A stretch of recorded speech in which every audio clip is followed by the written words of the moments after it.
အားလုံးပဲမင်္ဂလာပါခင်ဗျာ Vocal Talks ကနေပြီးတော့မှပြန်လည်ကြိုဆိုလိုက်ပါတယ်ကျွန်တော်ဒီနေ့ပြောပြသွားမယ့်အကြောင်းအရာလေးကတော့ကျွန်တော် comment မှာလာပြီးတော့မှမေးထားတဲ့ဟာတွေထဲကတစ်ခုဖြစ်တယ်သူပြောချင်တာကတော့တခြင်း2ပုတ်3ပုတ်လောက်ဆိုပြီးသွားရင်အတန်ပင်ပန်းသွားတဲ့အခါ head voice ကိုဆိုလို့မရတော့ဘူးလို့ဆိုလိုတာဖြစ်တယ်ဆိုတော့အဲ့ဟာနဲ့ပတ်သက်ပြီးတော့မှကျွန်တော်အနေငယ်ရှင်းပြချင်ပါတယ်အတန်ပင်ပန်းလာတဲ့အခါမှာ head voice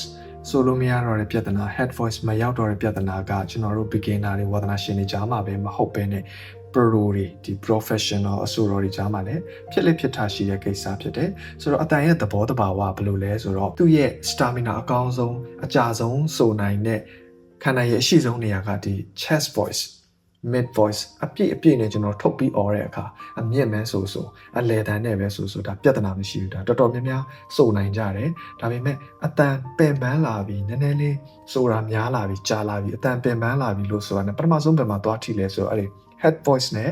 အနိမ့်တန် low register ဒီနှစ်ခုကိုတွားပြီးတော့မှထိတာဖြစ်တယ်ဆိုတော့ low register တွေအတန်အနိမ့်တန်တွေမရောက်တော့တာမျိုးအနိမ့်တန်တွေတုံနေတာမျိုးခုနပြောတဲ့ head voice တွေမဆိုနိုင်တော့တာမျိုး head voice တွေခါနေတာမျိုးအရန်ပါသွားတာမျိုးဒါတွေဖြစ်တတ်တယ်ဆိုတော့အဲ့ဒါလေးကိုကျွန်တော်တို့သတိထားဖို့လိုတယ်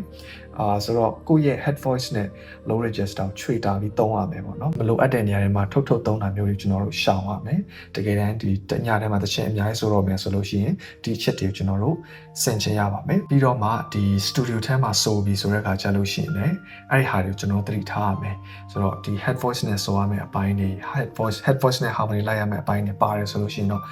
ဒီဟာတွေကိုအရင်ဆိုရင်ပိုကောင်းတယ်ပေါ့နော်ဆိုတော့နောက်ပိုင်းမှာကျွန်တော်တို့ chest နဲ့ကြတော့